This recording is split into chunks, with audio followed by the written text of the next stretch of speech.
न जाने कब हम बड़ा मकान लेंगे। यहाँ इस घर में ना तो सामान रख पा रहे हैं, ना ही कुछ सजा पा रहे हैं। सही कह रही हो दीदी आप। आपको पता है, मेरी सहेलियों ने बड़ा सा मकान लिया है, वो भी पटेल नगर वाले एरिया में। अरे अलग से स्टोर रूम, 3 बाथरूम और ऊपर 2-2 छत भी है। बोलो।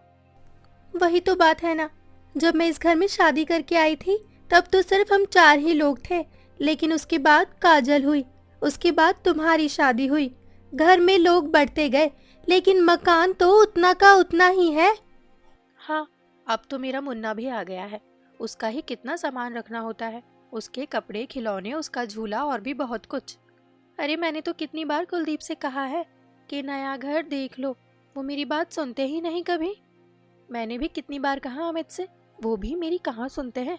बस दुकान से घर, घर से दुकान, यही जिंदगी इन दोनों भाइयों की है। ऊपर से अगर कोई मेहमान आ जाता है तो दिक्कत, कहाँ सुलाए, कहाँ उसका सामान रखे। दीदी मैं क्या कहती हूँ कि हमें ना माँ जी से बात करनी चाहिए। दोनों बेटे माँ जी की बात कभी नहीं टालते।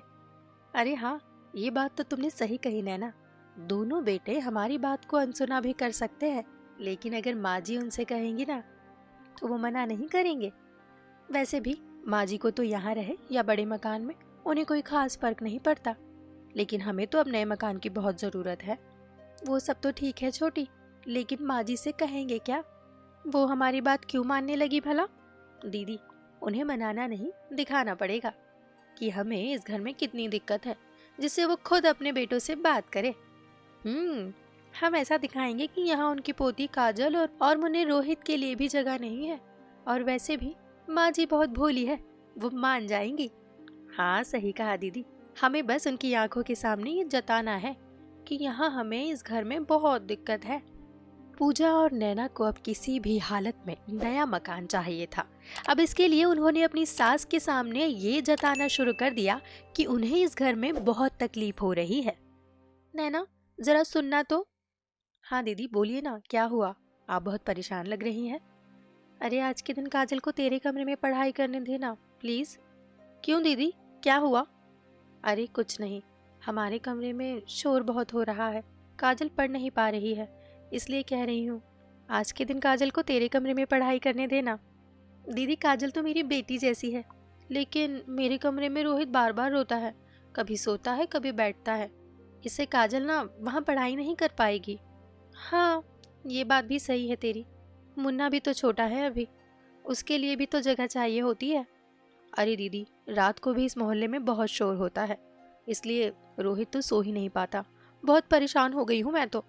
हाँ अब मुझे ही देख लो, काजल भी अभी 5 साल की हो गई है, उसके लिए अलग से कमरा होता तो मैं उसे अलग से पढ़ा पाती, कुछ सिखा पाती, लेकिन अब क्या कर सकते हैं, जो है सो है।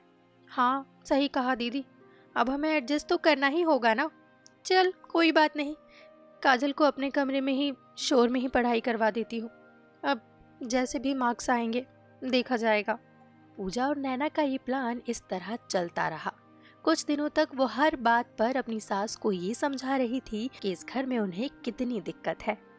दीदी आपकी अलमारी में थोड़ी सी जगह होगी क्या? क्यों, क्या हुआ? क्या बताऊं दीदी, मेरी मम्मी ने रोहित के लिए कुछ सामान भेजा है, लेकिन मेरा कमरा तो इतना छोटा है, आप जानती है ना, थोड़ी सी भी जगह नहीं है मेरे कमरे में सामान रखने के लिए।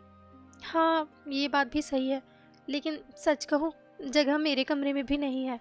अब फिर भी एक काम करती हूँ, काजल का कुछ सामान हटाकर थोड़ी सी जगह बना लेती हूँ। आपका बहुत बहुत शुक्रिया दीदी, अगर मेरा कमरा बड़ा होता तो मैं आपको कभी नहीं कहती। नैना मेरे कमरे में भी जगह है, तुम मुन्ने का सामान वहीं रख दो, काजल का सामान वहीं रहने दो। पूजा जी माँ जी, थैंक यू। वो क्या है ना, बच्चे बड़े हो रहे हैं, उनका सामान भी बढ़ता जा रहा है, इसलिए आपको तकलीफ देनी पड़ रही है बस। अरे नहीं, तकलीफ किस बात की, मैं भी समझ रही हूँ, अब बड़े मकान की ज़रूरत है। वही तो माँ जी, लेकिन कुलदीप और अमित से कैसे कहे कि हमें कितनी तकलीफ हो रही है, इस घर में तो हमें एडजस्ट करना ही होगा ना। अरे नहीं नहीं, अगर दिक्कत है तो मैं उन दोनों से करती हूँ ना बात, कोई बड़ा सा मकान देख ले जिसमें सब लोगों के लिए कमरे हो। आने वाले भविष्य में तो बच्चों को भी कमरा चाहिए होगा ना।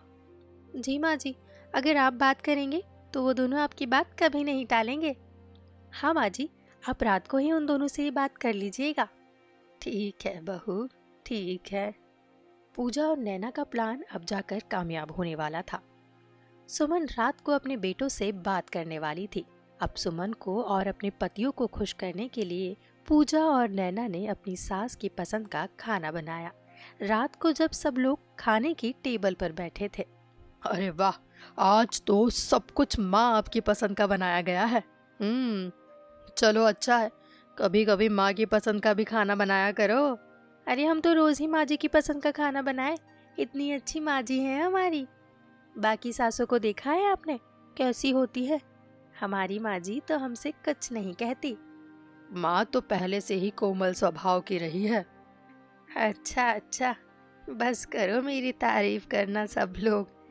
आज मुझे तुम दोनों से बहुत जरूरी बात करनी है कुछ। हाँ माँ, कहो ना, कुछ चाहिए क्या? आपको कोई तकलीफ? मैं डॉक्टर के पास ले चलता हूँ। अरे नहीं नहीं, कोई तकलीफ नहीं है मुझे, लेकिन हाँ, मुझे कुछ चाहिए ज़रूर। माँ, आपको हमने कभी ना कहा है क्या? आप बस बताइए, आपको क्या चाहिए? तुम दोनों एक बड़ा सा मकान देख लो। इस घर में बच्चे बड़े हो रहे हैं, कभी मेहमान आ जाए तो जगह की कितनी कमी हो जाती है। बहुओं को कितनी तकलीफ सहनी पड़ती है। माँ, लेकिन ये मकान इतना भी छोटा नहीं। हाँ, लेकिन अब लोग भी तो बढ़ गए हैं ना। मैं कह रही हूँ ना, इस मकान को बेच दो और दूसरा मकान देख लो। ठीक है माँ, हम कल ही नया मकान देखना चालू कर देते हैं। और हाँ, किसी अच्छे एरिया में मकान देखना, ठीक है? जी माँ, जैसा आप कहें। पूजा और नैना एक दूसरे को देखकर मुस्कुरा रही थी। अब फाइनली उनका सपना पूरा हो जाएगा और वो बड़े घर में रहने चले जाएंगे। वो दोनों अपने कमरे के लिए अलग अलग सजावट का सामान भी देखने लगी थी। देखना छोटी, ये कैसा है? अरे दीदी, पर्दे तो बड़े ही सुंदर है ना? ये मैं अपने कमरे में लगाऊंगी। कुलदीप और अमित जो मकान देखकर आए हैं ना, वो मकान बहुत बड़ा है। उसमें से 2 सबसे बड़े कमरे हम दोनों लेंगे। दीदी, मैं तो अपने कमरे में बड़ी बड़ी तस्वीरें लगाऊंगी, मस्त वाली। अरे मैंने तो सोच लिया है कि अपने बाथरूम में आजकल बाथ टब होता है ना, महंगा वाला, वो रखूंगी। दीदी, मैंने भी सोच लिया है कि मैं अपने कमरे में आजकल वो बड़े वाले टीवी होते हैं ना, वो लगवाऊंगी और बड़ा सा बेड भी लगवाऊंगी। बस अब जल्दी से कुलदीप और अमित वो मकान का सौदा कर दे, उसके बाद तो हमारी चांदी ही चांदी। हाँ सही कहा दीदी, एक बार हम रहने चले जाए फिर तो पूरा घर हमारा है। कुलदीप और अमित ने एक बड़ा सा घर देख लिया था और इस घर की कीमत भी उन्हें अच्छी मिल गई थी। उन्होंने जल्द ही इस घर का जो भी जरूरी सामान था वहां रखवा दिया और उस घर में रहने चले गए। अरे छोटी, यहाँ के कमरे कितने बड़े बड़े हैं ना। हाँ दीदी, उस घर से तो काफी बड़े हैं यहाँ के कमरे। अरे हम दोनों ने तो अपने अपने कमरे ले लिए, अब माँ जी को कौन सा कमरा देना है? माँ जी को क्या जरूरत है इतने बड़े कमरे की? 2 जोड़ी कपड़े तो हैं उनके और कोई सामान भी नहीं है। हाँ, इन 2 कमरों में से बड़ा एक और कमरा है, वो हम बच्चों को दे देते हैं और एक जो ऊपर का साइड वाला कमरा है ना, वो मेहमानों के लिए रख देते हैं। दीदी, मैं क्या कह रही थी, एक जो छोटा कमरा नहीं है वो दे देते हैं माँ जी को। हाँ, वैसे भी इस घर का छोटा कमरा भी उस घर के कमरे से तो काफी बड़ा है उनके लिए। वही तो दीदी, ये कमरा भी उस घर के कमरे से तो बड़ा ही है उनके लिए, हम उन्हें ये कमरा दे देते हैं।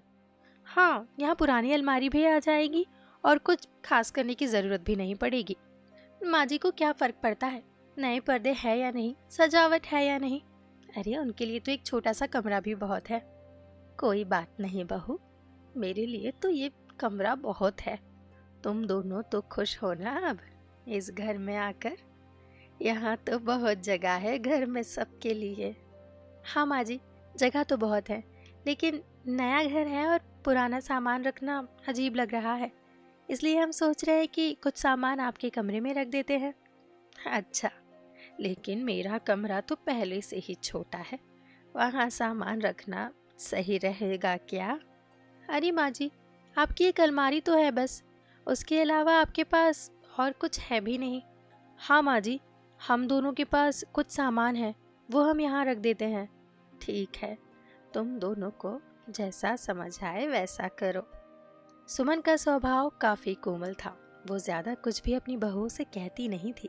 छोटा कमरा मिलने के बाद भी दोनों, पूजा और नैना ने अपना सामान यहाँ रखा हुआ था, लेकिन उसके बाद भी सुमन ने उनसे एक भी शब्द नहीं कहा। अरे छोटी, ये पर्दे मंगवा तो लिए हैं, लेकिन अब मुझे पसंद नहीं आ रहे। तो अब दीदी, इतने महंगे पर्दे फेंक भी तो नहीं सकती। हाँ, इतना महंगा ले लिया है और बहुत बड़े भी है, कहाँ रखूं? इसे फेंकना भी सही नहीं है और मेरे कमरे में लगाना भी नहीं। दीदी, माँ जी का कमरा है ना, वहाँ रख दीजिए, उसे फेंकना भी नहीं पड़ेगा और इसी घर में रहेंगे। अरे वाह छोटी, क्या सुझाव दिया है। माँ जी का कमरा वैसे भी ऐसे ही पड़ा हुआ है, उनको क्या करना है अगर ये पर्दे वहाँ पड़े रहेंगे तो।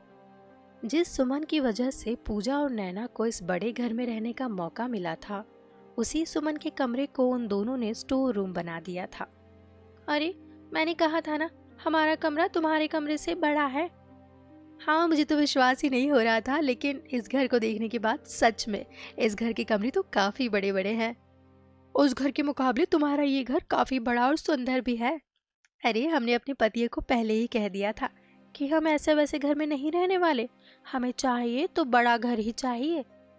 और नहीं तो क्या, इस घर का बाथरूम भी कितने बड़े बड़े हैं, इसलिए सब कुछ नया रखवाया है। तुम्हारे पति तो काफी बात मानते हैं तुम्हारी। एक हमारे पति है जिन्हें हमेशा खर्चे की ही पड़ी रहती है। अरे, अब हर किसी की किस्मत है, और क्या।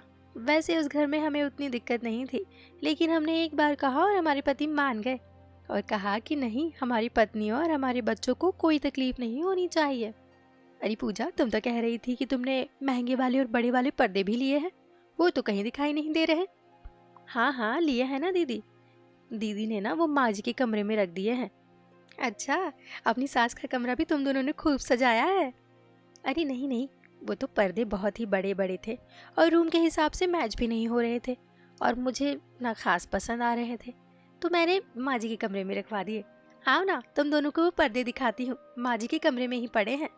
पूजा और नैना अपनी दोनों सहेलियों को लेकर सुमन के कमरे में आती है, जिस कमरे को उन्होंने सामान से भर रखा था। अरे माँ जी, यहाँ मैंने वो कमरे के लिए हुए पर्दे रखे थे ना, वो कहाँ गए? हाँ बहू, वो पड़े हुए हैं, जगह घेर रहे थे, मैंने वो ऊपर मचान पर रखवा दिए। वो मैं कमरे में आ जा रही थी तो मेरे पैरों में आ रहे थे, जिससे मुझे तकलीफ हो रही थी। और भी तो कितना सामान है ना यहाँ, इसलिए। अरे माँ जी, आपको पता भी है कितने महंगे हैं वो? आपको क्या जरूरत थी कि उन्हें मचान पर रखवा दे? वो तो पड़े पड़े खराब हो जाएंगे, और आपके कमरे में सामान है तो क्या हुआ, आपको कमरे में काम ही क्या है? अरे, वो बार बार मेरे पैरों में आ रहे थे बहू, बस इसलिए। माँ जी, फिर आपको देखकर चलना चाहिए ना। तभी कुलदीप और अमित वहां आ जाते हैं और सारी बातें सुन लेते हैं। फिर कुलदीप बोलता है, तुम्हारी हिम्मत कैसे हुई माँ से ऐसे बात करने की? वो मैं तो बस। और ये क्या हाल बना रखा है तुम दोनों ने माँ के कमरे का? तुम दोनों ने अपने लिए बड़े बड़े कमरे ले लिए और माँ को इतना छोटा कमरा दे दिया। उसके बाद भी तुम दोनों ने उनके कमरे को स्टोर रूम बना रखा है। न माँ के कमरे में अच्छी लाइट्स है, ना पर्दे, ना ही कोई सजावट। तुम दोनों को ये घर माँ की वजह से मिला है। हम दोनों तो मना ही कर रहे थे इस घर के लिए, लेकिन माँ ने कहा कि ये घर तुम दोनों को पसंद आएगा, इसलिए उनके कहने पर तुम दोनों के लिए ये घर खरीदा है हमने। हम दोनों दुकान में बिजी क्या हो गए, तुम दोनों ने तो माँ को एक छोटा कमरा देकर उनके साथ ये सुलूक किया। कह रही थी कि इनके पति इनकी सुनते हैं। अच्छा पूजा, नैना, हम चलते हैं। हम अभी खाली कर देते हैं कमरा। हाँ, अच्छे से सजा भी देते हैं। अभी के अभी खाली करो ये कमरा और अच्छे से सजाओ, नहीं तो तुम दोनों को तुम्हारे बड़े बड़े कमरे भी खाली करने पड़ेंगे, समझे? अरे कुलदीप, अमित, गुस्सा छोड़ दो बेटा, मैं ठीक हूँ यहाँ, मुझे कोई दिक्कत नहीं है। तुम चुप करो माँ, इन दोनों से कुछ कहती नहीं ना, इसलिए ये तुम्हारा गलत फायदा उठाती है। माँ जी आप बैठे ना, हम दोनों ये कमरा अच्छे से सजा देते हैं। वैसे किसी ने सही कहा है, कुछ लोगों को बात बातों से नहीं लातों से समझ आती है ना?